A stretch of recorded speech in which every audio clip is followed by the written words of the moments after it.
Au nom d'Allah, le tout clément, le tout miséricordieux.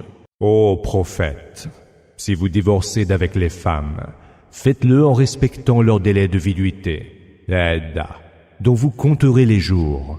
Craignez Allah, votre Seigneur, ne les faites pas sortir de leur maison, qu'elles n'en sortent que si elles ont commis un acte immoral évident. Telles sont les limites d'Allah. Hudud. Celui qui outrepasse les limites d'Allah est injuste envers lui-même. Tu ne peux savoir si entre-temps Allah ne fera pas advenir une situation nouvelle. Leurs termes ayant été atteints, ou vous les garderez alors d'une manière convenable, ou vous les quitterez d'une manière tout aussi convenable. Faites témoigner de cela 2 hommes parmi les plus équitables d'entre vous.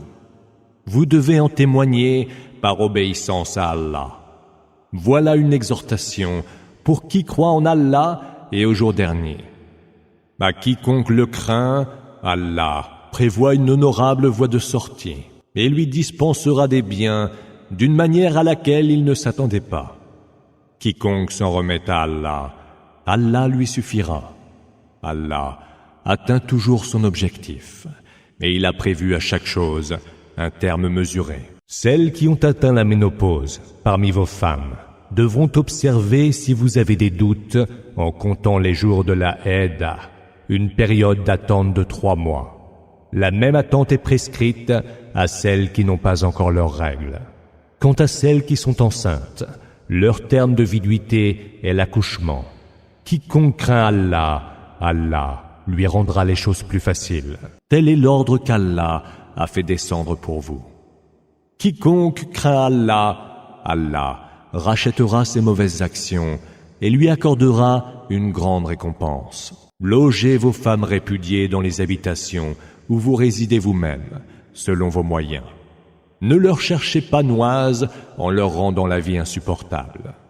Mais si elles sont enceintes, assurez les dépenses qui leur sont nécessaires jusqu'à ce qu'elles accouchent.